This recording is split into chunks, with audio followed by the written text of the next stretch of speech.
وہی اب اس وقت مسئلہ ہے کہ امریکہ کا تو کام یہ ہونا چاہیے کہ وہ اس معاملے کو ٹھنڈا کرے، اسرائیل کو کوئی سمجھائے، کوئی عقل دے الٹا وہ اس پہ مصر نظر آتے ہیں کہ جی ہم آپ کی ہر صورت میں آپ جارحیت کریں، کچھ کریں، ہم آپ کے ساتھ کھڑے ہیں. یہ امریکہ کے لیے بھی تو یہ بہت بڑا مسئلہ بن جائے گا اگر یہ جنگ کا دائرہ پھیلتا ہے، اور کیونکہ اس کی لپیٹ میں پھر ظاہری بات ہے اس کے عالمی ریمیفیکیشنز بھی ہوں گے اجاز، کیونکہ دیکھیے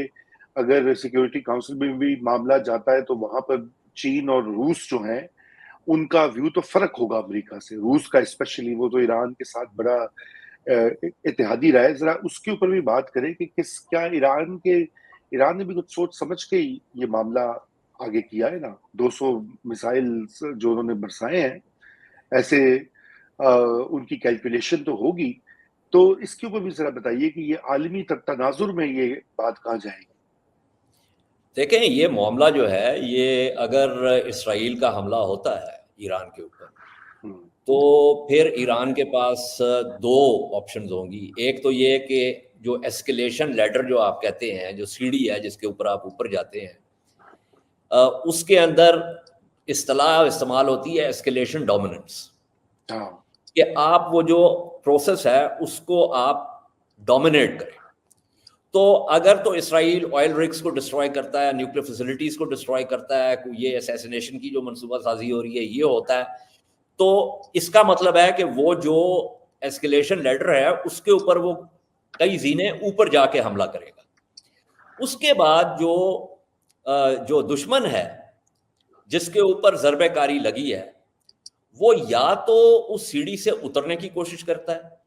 یا پھر اگر وہ واپس جوابی حملہ کرتا ہے تو پھر اس کو جس زینے کے اوپر اس پہ حملہ ہوا ہے اس سے اوپر جا کے اس کو حملہ کرنا پڑے گا. ٹھیک. تو یہ ایک سپائرل بن جاتا ہے. اچھا، جہاں تک بات رہی امریکہ کی جو آپ نے کی، دیکھیں شروع دن سے یہ بات واضح ہے کہ امریکہ نے بار بار کچھ، ایک تو بائیڈن صاحب نے تو خود ہی کہہ دیا کہ میں تو ایک پراؤڈ آئرش امریکن زائنسٹ ہوں. تو انہوں نے کہا کہ میں ایک صہیونی ہوں اور جو صہیونیت ہے اس کا حامی ہوں. یہ تو ان کے اپنے الفاظ ہیں. اچھا، ان کے پرانے انٹرویوز بھی ہیں جن میں انہوں نے کہا تھا کہ there should never B day light between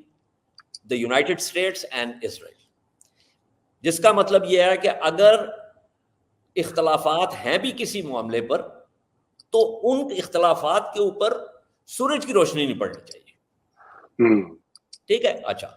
پھر اس کے علاوہ مسئلہ یہ ہے کہ یہ الیکشن کیمپین سیزن ہے. ٹرمپ نے اپنا جو اور ریپبلکنز کی جو اپروچ ہے اسرائیل کی طرف اور صہیونیت کی طرف وہ سب پہ آیا ہے. اب کملا ہیرس جو ہے وہ اگر ذاتی طور پہ پالیسی کو شفٹ کرنا چاہے بھی تو کیمپین کے دوران نہیں کر سکتی، کیونکہ اگر وہ کرے گی، اچھا اس کے لیے مسئلہ یہ ہے کہ ایک طرف وہ ووٹ لوز کرے گی عرب مسلمز کا، دوسری طرف جو ہے وہ ریپبلکنز جو ہے اس کو چتر ماریں گے. تو یہ ڈومیسٹک پالیٹکس کا جو ہے نا فیکٹر بھی آ جاتا ہے اس کے اندر. تیسری بات یہ ہے جو کہ بالکل واضح بات ہے اور ہمیں کھل کے کرنی چاہیے، اور میں اس کو کھل کے کرتا رہا ہوں ہر فورم کے اوپر، کہ دیکھیں یہ جو کانٹا آپ نے عرب ورلڈ کے یہ جو دل میں آپ نے گھسایا ہوا نا جس کا نام اسرائیل ہے، امپیریل پروجیکٹ جو ہے یہ آپ چاہتے ہیں کہ یہ چلتا رہے. ٹھیک ہے. تو جو فلسطینی ہیں انہوں نے یہ فیصلہ کیا ہے کہ نہیں، یہ نہیں ہم چلنے دیں گے، اور اس کے لیے ہمیں جتنی زیادہ قربانی دینی پڑی وہ ہم دیں گے، لیکن اس کو چلنے نہیں دیں گے. تو یہ اب ایک ایگزسٹینشل جو ہے، یہ ایک ایگزسٹینشل اور مارٹل کامبیٹ ہو گئی. تو اس لیے امریکہ جو ہے ایک طرف سیز فائر کی بات کرتا رہا اور دوسری طرف لگاتار ان کو وہ میونیشنز پرووائڈ کرتا رہا ہے، وہ ویپن سسٹمز پرووائڈ کرتا رہا ہے. ایران کے پچھلے حملے کے دوران بھی اور اس حملے کے دوران میں جو ان کی جو اے بی ایم سسٹمز ہیں ان کو باضابطہ استعمال کیا ہے، ایئر فورس ایسڈز کو بھی استعمال کیا ہے ٹو شوٹ ڈاؤن دیئر میسائلز. تو اس وقت جو ایکسس آف ریزسٹنس ہے وہ صرف اسرائیل کے خلاف نہیں لڑ رہا، وہ اسرائیل، امریکہ اور امریکہ کے مغربی اتحادیوں کے ساتھ لڑ رہا ہے۔ رائٹ۔ اس کے اندر جو فلسطینی ہیں یا جو لبنانی ہیں یا اب ایران جو بیچ میں آ گیا ہے، یہ مسلم امہ جسے آپ کہتے ہیں، جو کہ ایک ایسا پرندہ ہے جس کے بارے میں ہم نے بہت دفعہ سنا ہے، اس کی جو شکل ہے، وہ اس کا خاکہ جو ہے وہ کسی نے کھینچا نہیں ہمارے سامنے۔ بچپن میں نسیم حجازی کے جب میں نے ناول پڑھے تھے تو اس وقت سنا تھا کہ یہ پھر حکایت اور اردو ڈائجسٹ میں بھی یہ باتیں بہت ہوتی رہیں، لیکن دیکھا ہم نے یہ ہے کہ یہ امہ جو ہے، یہ امہ تو آگے ایک چھوٹی وہ جو چیچی انگلی جسے آپ کہتے ہیں وہ بھی نہیں اٹھا رہی۔ مصر جو ہے، اور یہ میں مطلب آپریشنلی بات کر رہا ہوں، مصر آج 2 divisions with its support elements Gaza کی طرف نکال دے تو آپ دیکھیں گے کہ کیسے دوڑیں لگیں گی، کیونکہ پتہ چلے گا کہ مصر جو ہے وہ اس میں کودنے کو تیار ہے۔ جو اردن کے جو شاہ ہیں وہ جب آتے ہیں وردی پہن کے تو وہ اتنے کو وردی کے اوپر تمغے لگے ہوتے ہیں کہ لگتا ہے کہ وہ جو ہے وہ نپولین کی جنگوں سے لے کے اب تک وہ کوئی 1875 جو ہے وہ مار کے جو ہے وہ لڑ چکے ہیں، اور ان ساروں کے تمغے ان کے سینے کے اوپر ہیں، لیکن ہاتھ ہلانے کو وہ تیار نہیں ہے، کوئی تیار نہیں ہے۔ ٹھیک ہے، تو جو مغربی استعماری طاقتیں ہیں وہ تو اسرائیل کے پیچھے کھڑی ہوئی ہیں،